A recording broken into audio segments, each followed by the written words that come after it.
Marcos capítulo 15, versículos 1 al 15. Vamos a estar en ese pasaje en este día.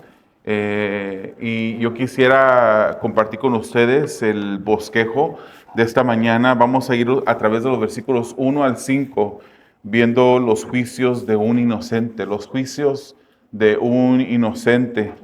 Luego vamos a ir a los versículos 6 al 14 y vamos a ver la petición popular para condenar al inocente, la petición popular para condenar al inocente. Y finalmente vamos a terminar con el versículo 15, y en el versículo 15 vamos a ver nuestro juicio de Dios, de Jesús. Nuestro juicio de Jesús, y es por presión o convicción en nuestras vidas. Por presión o convicción en nuestras vidas.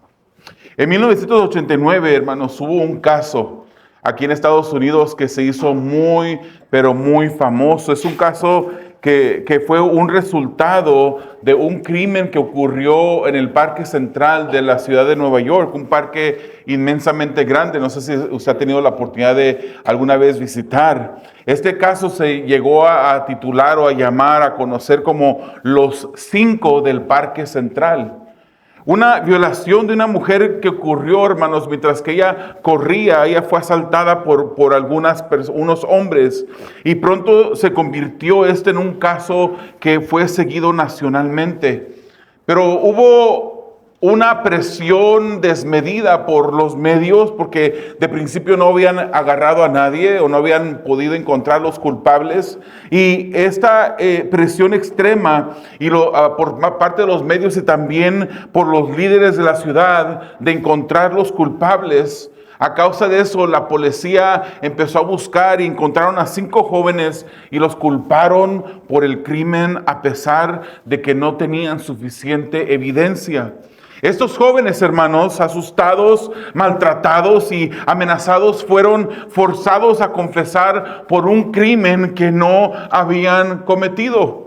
Después de años de prisión, después de mucho tiempo de trauma y abuso, los jóvenes fueron exonerados porque se había descubierto que habían sido culpados cuando eran inocentes. Este caso quedó en la historia moderna de Estados Unidos como una de las injusticias más grandes del sistema de cortes que tenemos aquí en este país. Eso fue un caso muy injusto. Ser acusado de haber violentado a una mujer sin tener culpa sobre ello. Sin embargo, hermanos, nadie nunca pasó lo que Jesús pasó. Siendo un ser que lo único que había venido es a tomar el lugar por nosotros, a sufrir el castigo que nos tocaba a nosotros sufrir. Nadie pasó lo que pasó Jesús. Como veremos en este mensaje, hermanos, que hemos titulado "Suelten al asesino y asesinen al inocente". Suelten al asesino y asesinen al inocente. Veamos el primer punto, hermanos. Marcos capítulo 15, versículos 1 al 5. Los juicios de un inocente. Dice las escrituras así: muy de mañana, los principales sacerdotes prepararon enseguida una reunión con los ancianos, los escribas y todo el concilio. Y atando a Jesús, lo llevaron y lo entregaron a Pilato. ¿Eres tú el rey de los judíos?, le preguntó Pilato. Tú lo dices, respondió Jesús. Y los principales sacerdotes lo acusaban de muchas cosas. De nuevo Pilato le preguntó: ¿no respondes nada? Mira de cuántas cosas te acusan. Pero Jesús no respondió nada más. De modo que Pilato estaba asombrado. Bueno, recordemos que Jesús, en este tiempo, desde la medianoche, ese jueves por la noche para amanecer el viernes, Él pasó por 6 juicios diferentes, 6 audiencias delante de individuos o de personas que lo acusaban y lo querían condenar. Si vemos el recuento que nos dan los evangelios, podemos determinar que de la medianoche hasta las 9 de la mañana, cuando aproximadamente Jesucristo fue crucificado, pasó estos 6 juicios. Todos los juicios que pasó Jesús fueron juicios injustos, donde, como vimos hace unas semanas, hubieron anomalías que se cometieron, cosas que los mismos religiosos guardaban, que querían o decían guardar la ley, quebrantaban la ley al hacer juicios sobre Jesús. Los primeros 3 juicios fueron juicios religiosos. Primero Jesús se presentó o fue presentado delante de Anás. El segundo juicio fue delante de Caifás. El tercer juicio, muy de mañana, era delante del Sanedrín. Después de esos 3 juicios religiosos, Jesús fue presentado ante 3 juicios civiles. Primero fue presentado delante de Pilato. Después de Pilato, Pilato quiso lavarse las manos, quiso deshacerse de Jesús y envió a Jesús con Herodes. Herodes después no encuentra ninguna culpabilidad en Jesús y lo envía de regreso con Pilato para hacer el 6º juicio de esa mañana. Hermanos, esto lo sabemos por la información de las Escrituras. Marcos, en este pasaje o en el libro de Marcos, él solamente aborda alguno de esos juicios. Por ejemplo, si vemos Marcos capítulo 14, versículos 53 al 65, ahí vamos a ver el segundo juicio de Jesucristo, el segundo juicio religioso cuando es presentado delante de Caifás. Ese fue el juicio que examinamos hace unas semanas. Pero luego vemos aquí en este primer versículo del capítulo 15 y allí se nos da esa visión o esa alusión al tercer juicio religioso delante del Sanedrín. Después de los versículos 1 al 5 vemos el primer juicio civil, o sea, el cuarto de los 6 juicios, el primero civil, pero el cuarto de los 6. Y finalmente, en medio del 5 y del 6 ocurre ese juicio de Herodes y vemos el versículo 6 al 14, ese segundo juicio con Pilato, que era ya el tercer juicio civil o el 6º juicio de los 6.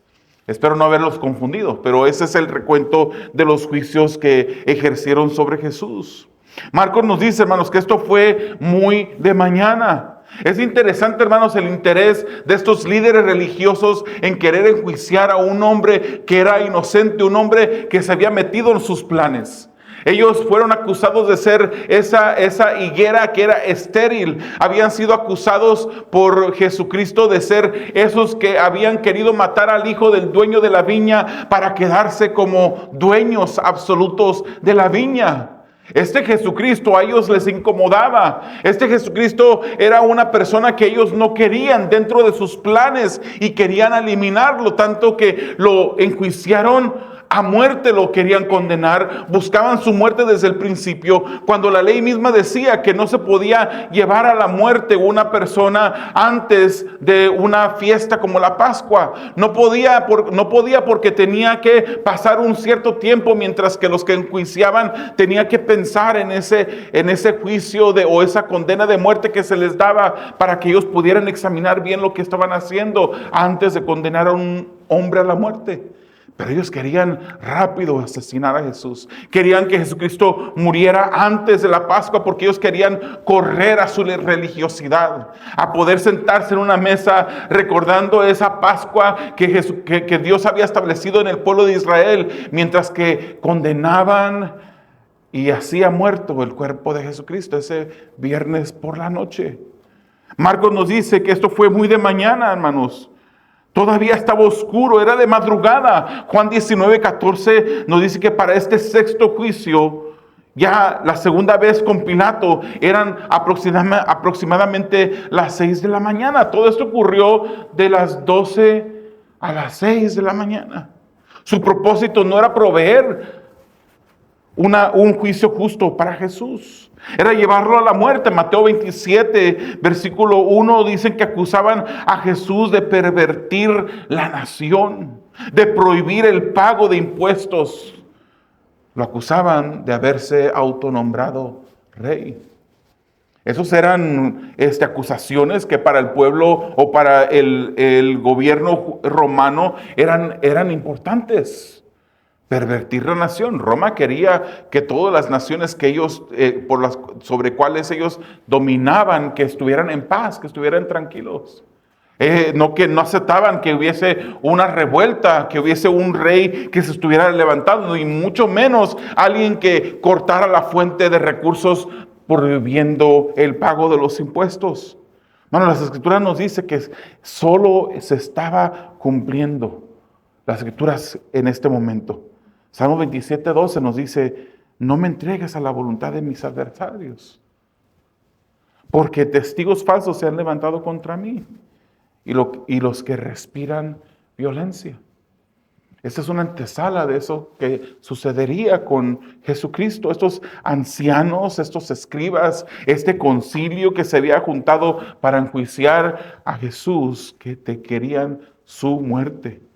¿Quiénes eran los ancianos en Jerusalén? Los ancianos eran líderes respetados de la comunidad en el ámbito civil y ámbito religioso. Servían ellos como jueces y servían como consejeros. Era por eso que llamaron a estos ancianos. Los escribas, también parte de este mismo grupo, eran miembros de los fariseos, que eran maestros y expertos en la ley. Sin embargo, no pudieron apuntar a esas injusticias que la misma ley llamaba injusticias, sino que querían condenar a Jesús. Este concilio, hermanos, es otro nombre por Sanedrín. Era compuesto de 71 miembros, incluyendo el sumo sacerdote. Todo esto fue preparado por los principales sacerdotes, nos dicen las Escrituras. Religiosos de alto rango, principalmente saduceos, que controlaban en el templo y dirigían el Sanedrín. Esos eran la crema innata de los religiosos en aquel tiempo. Lo que comprueba que lo religioso no tiene el interés de agradar a Dios. Lo religioso solamente te lleva y te desvía tras intereses propios.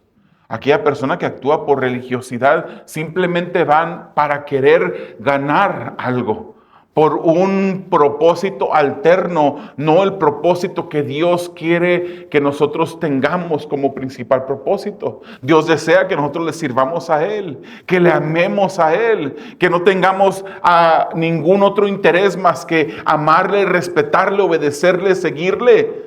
Pero el que obra religiosamente busca fines propios, siniestros.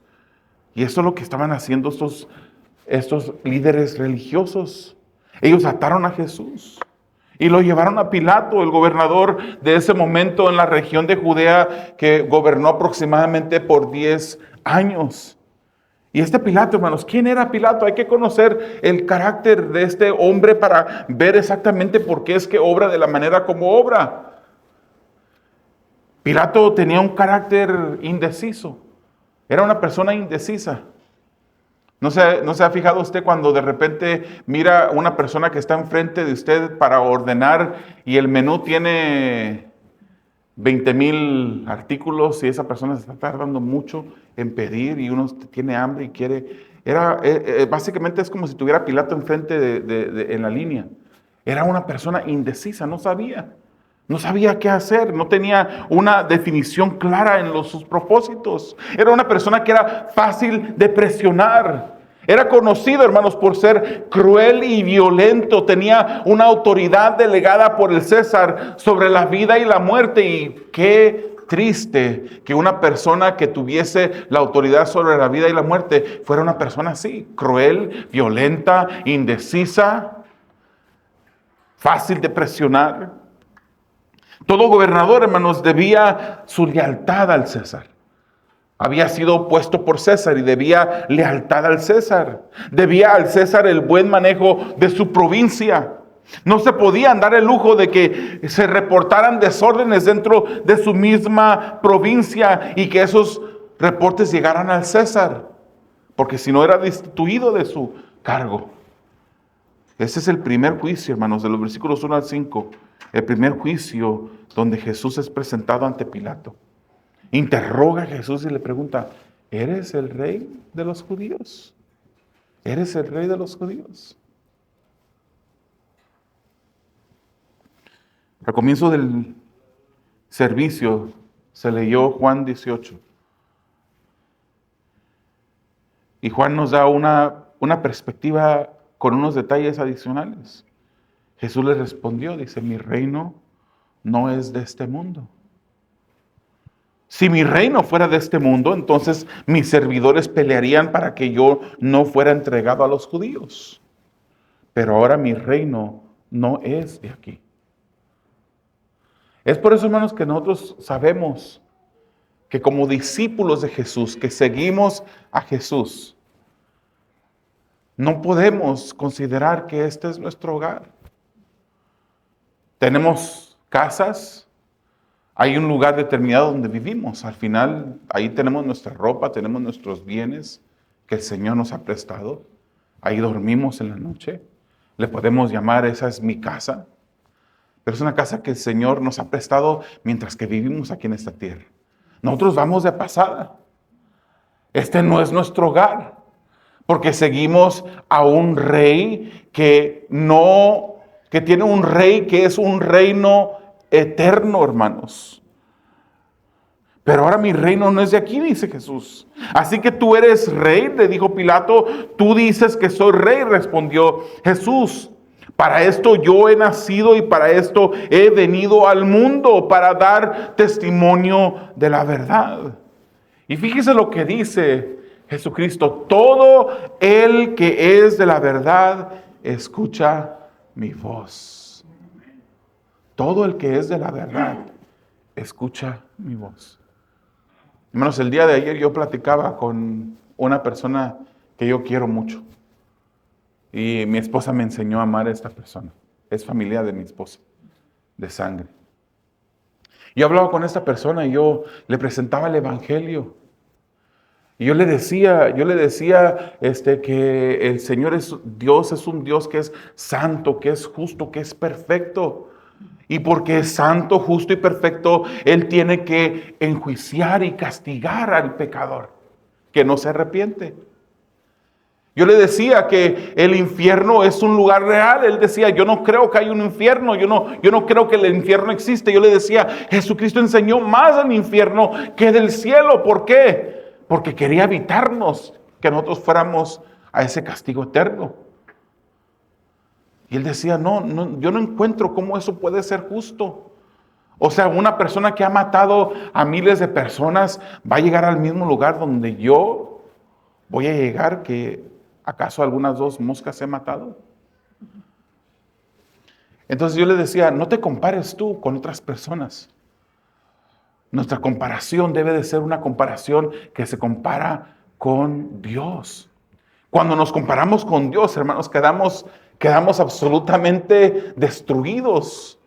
Nuestra moralidad debe quedar completamente destruida. Debemos de reconocer que comparados con Dios somos nada. Que nosotros merecemos el castigo eterno. Pero yo le decía, si tú escuchas lo que Jesucristo enseña, si tú te entregas a Jesucristo, si tú le pones tu vida, tú vas a ir al cielo. No tienes que preocuparte de que el infierno sea de esta manera y que tú vayas a compartir el infierno con otros que sí han asesinado personas. Pero entre más le hablaba, hermanos, pareciera como que él se quedaba subido en su burrito. Y él no quería bajarse del burrito. Él decía, yo no puedo entender cómo eso es justicia.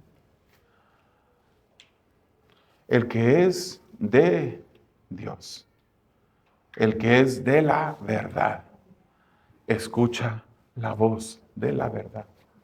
¿Quién es la verdad? Jesucristo lo dijo en Juan capítulo 14, versículo 6. Yo soy el camino, la verdad y la vida. Y nadie puede ir al cielo, nadie puede ir al Padre, nadie puede ir al cielo si no es a través de mí, dice las Escrituras.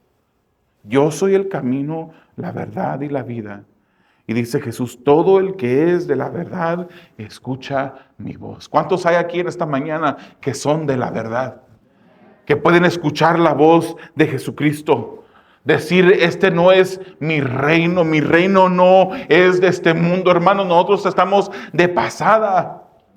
Estamos pasando por diferentes situaciones, diferentes necesidades dentro de la congregación. Unas personas con necesidad de salud, otras personas con necesidad financiera, otras personas con diferentes necesidades familiares incluso. Pero todo eso va a terminar. Todo eso va a terminar. Un día estaremos en la presencia de nuestro Señor. Y toda tribulación, toda situación, toda tormenta quedará atrás. Pilato le preguntó, ¿qué es la verdad? Pilato no sabía qué era la verdad. Él pregunta, ¿qué es la verdad? Y habiendo dicho esto, salió otra vez a donde estaban los judíos y les dijo, yo no encuentro ningún delito en él. Pilato sabía que Jesús era inocente. Lo acusaban de muchas cosas, pero Jesús no decía nada. Y Lucas también nos dice que Pilato dijo que no encontraba delito en él. Hermanos, el que Jesús rehusara defenderse dejó a Pilato asombrado. Y eso nos recuerda esa escritura de Isaías, capítulo 57, versículo 7. Perdón, Isaías 53, versículo 7. Donde dice, fue oprimido y afligido, pero no abrió su boca. Como cordero que es llevado al matadero y como oveja que ante sus trasquiladores permanece muda, él no abrió su boca. Y usted diría, no, sí abrió su boca. Él dijo, tú lo dices. Cuando le preguntó qué era, tú lo dices. ¿Y quién no acaba de leer que dijo que mi reino no es de este mundo? Sí abrió su boca. Lo que quiere decir el profeta Isaías es de que él no se defendió. Eso es lo que dejó asombrado a Pilato. Que este hombre, él sabía que este hombre, Jesucristo, era inocente, pero aún siendo inocente y siendo acusado por tantas personas, él que permanece sin defenderse. Él permanece sin defenderse. Pero Pilato le preguntaba sobre la verdad. Y tenía la verdad frente a él. Tan cerca y desastrosamente tan lejos de Dios estaba Pilato. Hermanos, cuando se nos dé la oportunidad de evaluar las afirmaciones que Jesucristo ha hecho, ¿qué decidiremos nosotros? ¿Aceptaremos que Jesús es quien dijo que era? ¿O nos uniremos a la opinión popular de la gente? Hay opiniones populares de la gente, dicen. Fue un profeta Jesús. Fue un buen hombre, fue un maestro. ¿O reconoceremos a Jesucristo por quien es verdaderamente? Él es Dios. Él es Señor. ¿No fue Tomás el que exclamó cuando miró a Jesucristo, mi Señor y mi Dios? Hermanos, pero las escrituras mismas nos dicen que no todo el que le dice Señor, Señor, entrará al reino de los cielos. Podemos decir, sí, yo sé que Jesús es alguien que tiene autoridad. Podemos reconocer que para muchas otras personas puede Jesucristo ser Señor, pero es Señor para ti. ¿Es Señor de tu vida? Cuando tú haces juicio en tu corazón sobre quién es Jesús, ¿de verdad es Señor en tu vida? ¿De verdad te esfuerzas por conocer a ese Jesús? ¿Por obedecer a Jesús? ¿Quién es Jesús para ti? Cuando consideramos la verdad, ¿vivimos como que Jesús es nuestro Rey? ¿O nos unimos a las multitudes que lo rechazaron? Versículo 6 al 14, la petición popular para condenar al inocente. Dice el versículo 6, ahora bien, en cada fiesta Pilato acostumbraba a soltarles un preso, el que ellos pidieran. Y uno llamado Barrabás había sido encarcelado con los rebeldes que habían cometido homicidio en la insurrección. Cuando la multitud subió, comenzó a pedirle a Pilato que hiciera como siempre les había hecho. Entonces Pilato les preguntó, ¿quieren que les suelte al rey de los judíos? Esa fue la pregunta de Jesús para el pueblo. Porque sabía, dice las Escrituras, que los principales sacerdotes lo habían entregado por envidia. No tenían ninguna acusación válida para Jesús. Estaban siendo controlados por su propia envidia. Versículo 11, pero los principales sacerdotes provocaron a la multitud para que le pidiera que en vez de Jesús les soltara a Barrabás. Y Pilato les preguntó, ¿qué haré entonces con el que ustedes llaman el rey de los judíos? Ellos les respondieron a gritos, crucifícanlo. Y Pilato les decía, ¿por qué? ¿Qué mal ha hecho? Y ellos gritaban aún más, crucifícalo. Es lo que este pueblo gritó. Hay evidencia, hermanos, para pensar que a partir del versículo 6, ya Marcos está hablando del segundo juicio de Pilato. Porque es después de esta segunda audiencia con Pilato, que ya era la sexta de las 6 o la tercera de las 3 juicios civiles. Es cuando ya Jesús es entregado a ser crucificado. A partir de ese momento. Herodes, hermanos, para este momento ya había tenido la audiencia. Marcos no lo menciona, pero entendemos que la audiencia con Herodes fue entre el versículo 5 y el versículo 6. Este Pilato envía a Jesús a Herodes, porque también se le menciona que Jesús estaba haciendo todo todo esto que estaba haciendo, lo estaba haciendo también desde Galilea y el gobernador de Galilea era Herodes.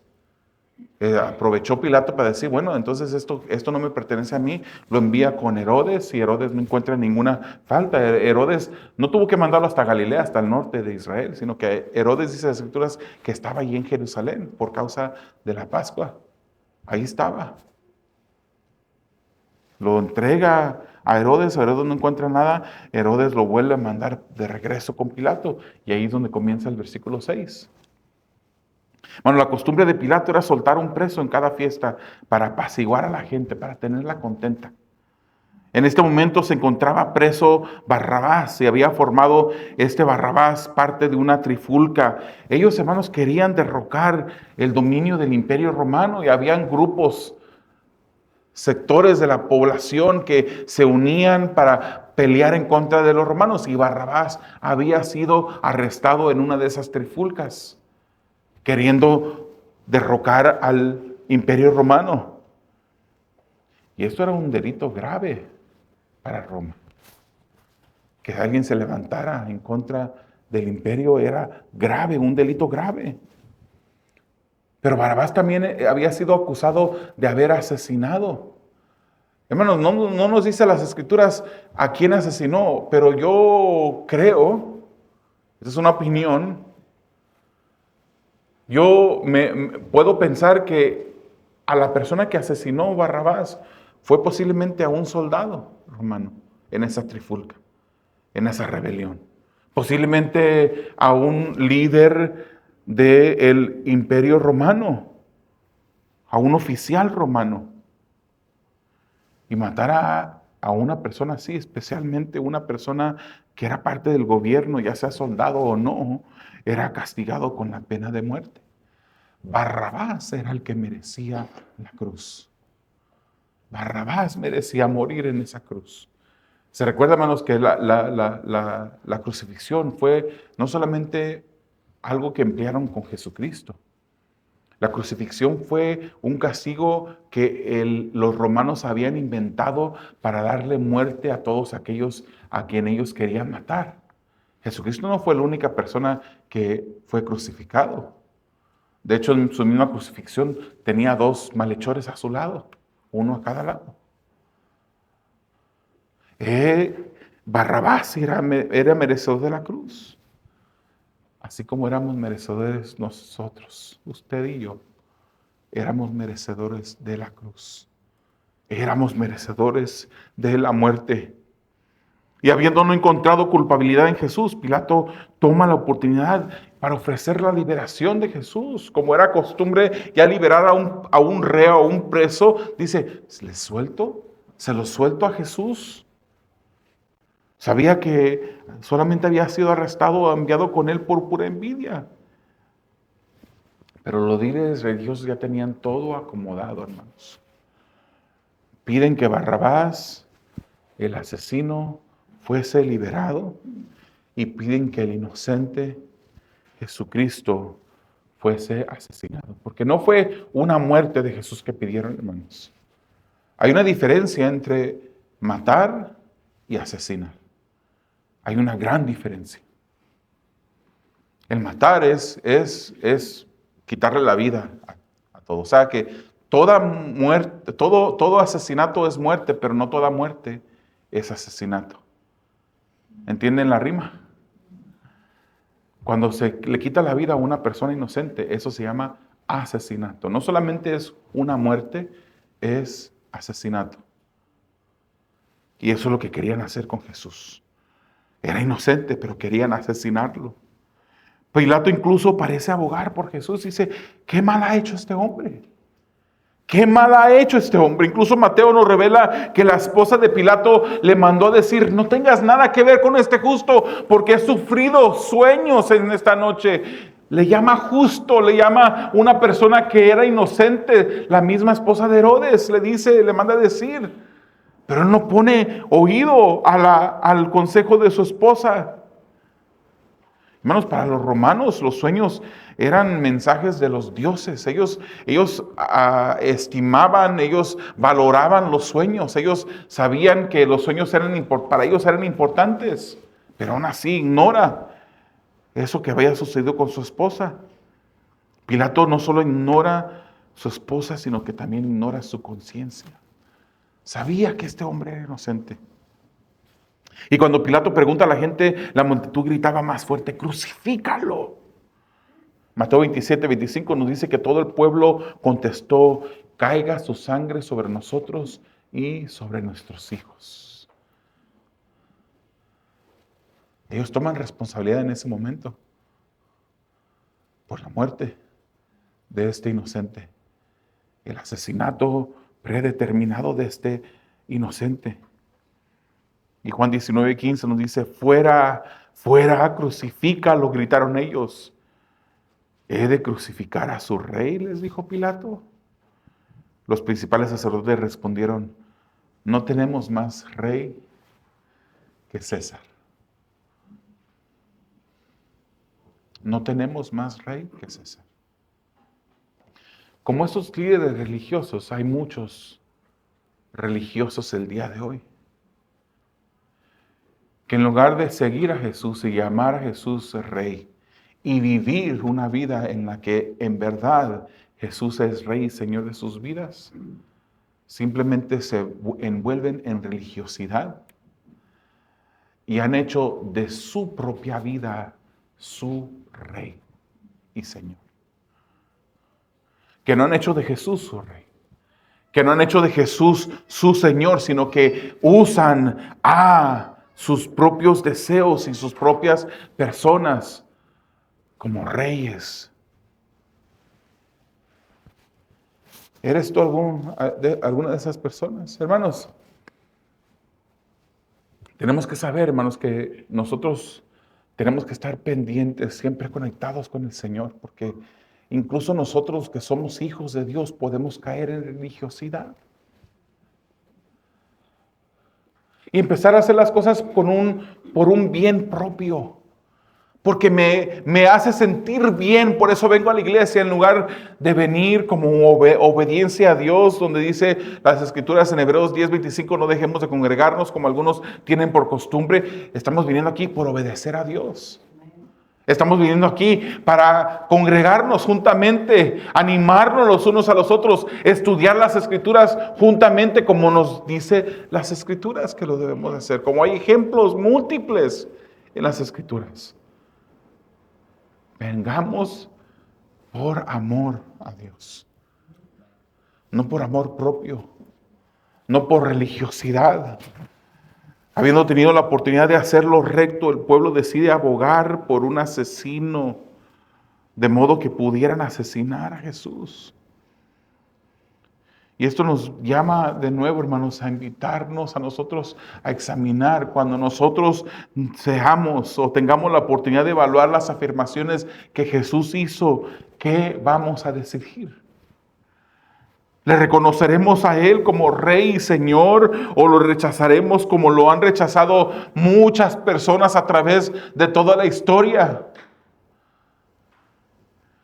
Porque tú no tienes que decir ni siquiera que tú rechazas a Dios o que rechazas a Jesús, quien es Dios. Con tus mismos hechos puedes rechazarlo. Sin palabras puedes decir, ese no es mi Señor.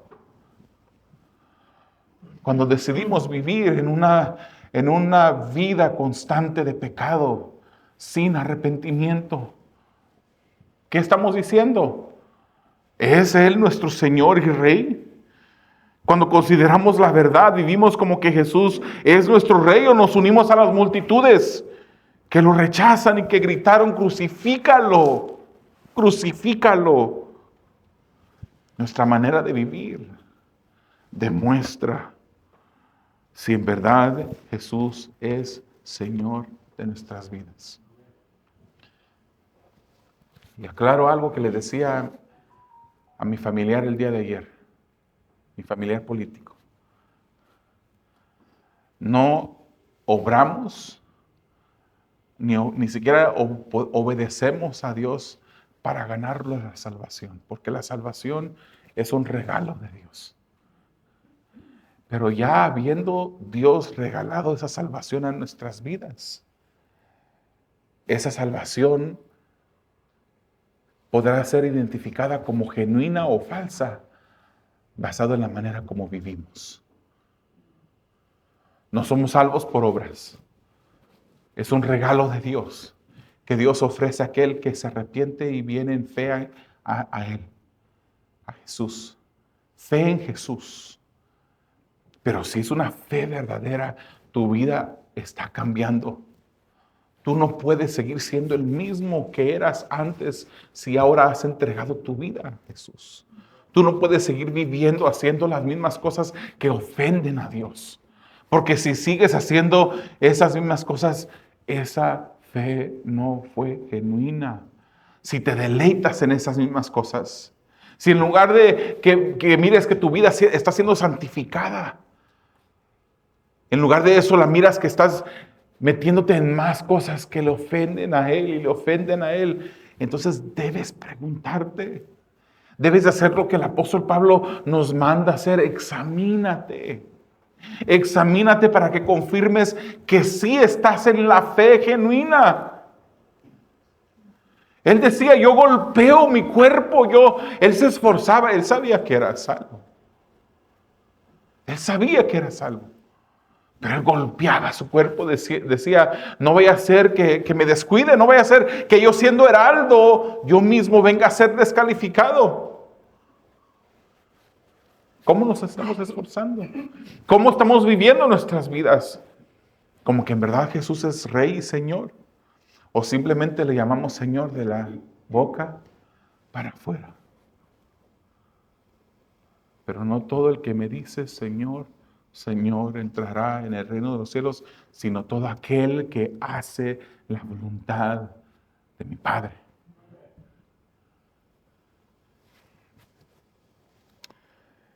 Eso nos lleva al último punto, hermanos, el versículo 15.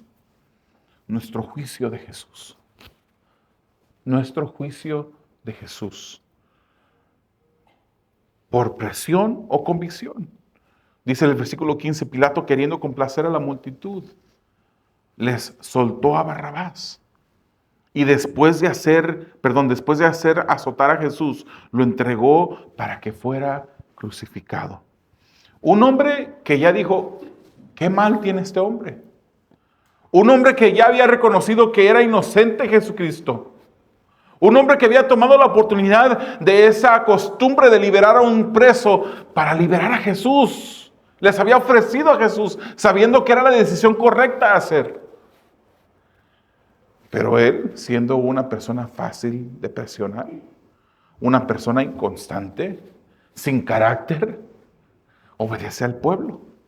Y se va tras la corriente. Qué fácil irnos tras la corriente, hermanos. Es fácil. Es fácil irnos en la misma dirección que va toda la gente. Sin obstáculos, sin tener que esforzarnos, sin simplemente dejar que la corriente nos guíe. Eso es lo que hizo Pilato. Era un hombre de carácter débil que temía que el pueblo se rebelara. Hizo lo conveniente políticamente hablando a cuesta de la rectitud pública. Sabía que Jesús no merecía la muerte. Y Lucas nos dice que Pilato entregó a Jesús a la voluntad del pueblo. Esas son las palabras de Lucas. Él no quería una revuelta de la gente. Y él se lava las manos. En ese momento se lava las manos. Y se declara inocente de la muerte de Jesús. Pero ya Jesús lo había culpado a él también, hermanos. Juan nos dice que Jesús le dijo a Pilato que quien lo entregaba a él tenía mayor pecado. Si tenía mayor pecado era porque él también, aunque no tenía el mismo nivel de pecado, tenía pecado también. Él era culpable también de la muerte de Jesús. Pilato manda azotar a Jesús. Juan también nos dice que los soldados tejieron una corona de espinas y se la pusieron en la cabeza. También lo vistieron de púrpura, un color de realeza en burlándose de Jesús. Lo abofetearon a Jesús. Después de ser azotado, Pilato entrega a Jesús para ser crucificado. Jesús, siendo inocente, es sentenciado a ser crucificado, mientras que Barrabás, el que era culpable, es soltado. Hermanos, ¿perdió Dios el Padre el control en este momento de la historia? ¿Se le salieron los planes, se le salieron de las manos al Padre en este momento de la historia las cosas? No. Jesucristo fue crucificado por el plan predeterminado del Padre. Esa era la voluntad. Era la única manera de que el Padre mantuviese su justicia al perdonar a algunos. ¿Hemos recibido el perdón de Dios? La única manera que Dios nos podía perdonar es que Él pusiese su ira sobre un hombre. Por eso vino Jesucristo a este mundo. Si Él nos perdona simplemente por perdonarnos, Él dejaría de ser justo. Dios dejaría de ser justo. Pero Él derrama su ira sobre Jesús, de tal modo que haciendo eso nos pudiera perdonar a nosotros, porque Jesucristo fue el sustituto que murió por nosotros en nuestro lugar. De esa manera, Dios el Padre, o Dios seguía manteniendo su justicia. ¿Perdió Dios el control en ese momento? No. Pilato solo fue el instrumento humano que Dios usó para llevar a cabo sus propósitos. Por eso les pregunto una tercera vez, hermanos, cuando tenemos la oportunidad de afirmar a Jesús como Rey y Señor, ¿qué decisión tomamos? Cuando estamos frente a la tentación, ¿qué decisión tomamos? ¿Honrar a nuestro Rey y Señor o seguir por el mismo camino? ¿Le honramos a Él o le rechazamos? ¿Ignoramos nuestras conciencias, el consejo que la palabra nos da, o en verdad hemos rendido nuestras vidas a Él? Jesús murió por el pleno consejo y predeterminación del Padre, hermanos. Era la voluntad del Padre que Jesús muriera como un sustituto. Así como tomó el lugar de Barrabás, un malhechor. Él tomó nuestro lugar, el lugar de nosotros pecadores. Jesús tomó nuestro lugar. Por eso 1 de Pedro, capítulo 3, versículo 18 nos dice, porque también Cristo murió por los pecados una sola vez, el justo por los injustos, para llevarnos a Dios. Muerto en la carne, pero vivificado en el Espíritu. El justo murió por nosotros injustos. Hermano, esto nos ha de llenar de gozo. Nos ha de llenar de un agradecimiento por lo que Jesús hizo. Ya no tenemos que estar preocupados de que hay un infierno de castigo para todos los pecadores. Seguimos batallando con el pecado, pero esa es la diferencia. Batallamos en contra del pecado. Ya no estamos dominados por el pecado porque Jesús hizo eso posible. Segunda de Corintios 5:21 dice, al que no conoció pecado, lo hizo pecado por nosotros. Él dice, para que fuéramos hechos justicia de Dios en Él. Es a través de Jesús que somos justicia. Somos hechos justicia de Dios en Jesucristo. Te invito a que cierres tus ojos, que inclines tu rostro.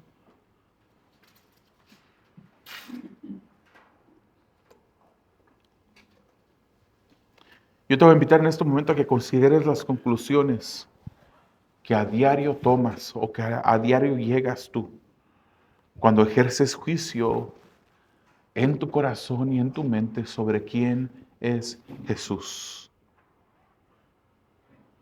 ¿Es nuestra convicción que Él es Rey de nuestras vidas? ¿O le rechazamos como lo hacen las multitudes?